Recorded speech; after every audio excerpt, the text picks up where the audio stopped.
حضرت محمد علیه السلام یک روز رفت بالای تپه صفا وسط مکه. همه رو صدا زد و گفت اگه بگم دشمن داره میاد باور میکنی؟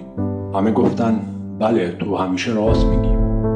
بعد فرمود پس بدونید که من فرستاده خدا هستم، شما رو از عذاب نجات بدم.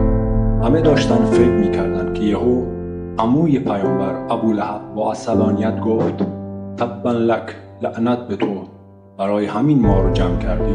ابولهب و زنش جمیل که پا به پای شوهرش برای اذیت کردن رسول الله علیه السلام فتنه میکرد و خار و چوب میریخت جلوی راه پیامبر، فکر میکردن چون پول و نفوذ دارن کسی نمیتونه بهشون چیزی بگه. اما نه مال نجاتشون داد، نه مقام، نه اون چیزایی که باهاش پوز میدادن.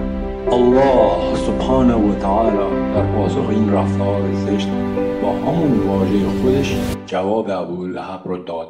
تبت یدک، خودت دستهات و قدرتت نابود چه ابولهب، لعنت به خودت و همه کارهات.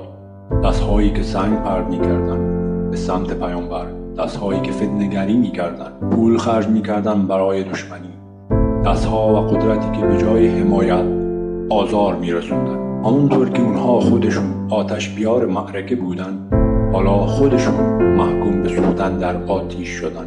گردنبندهای قیمتی که زن پوزش رو میداد، حالا توی جهنم به طناب زبر و خشن از لیف خرما تبدیل و دور گردنش انداخته میشه. اون توی این دنیا هیزمکش آزار و اذیت پیامبر بود و حالا تو آتش آخرت هیزمکش سوختن خود و شوهرش خواهد بود.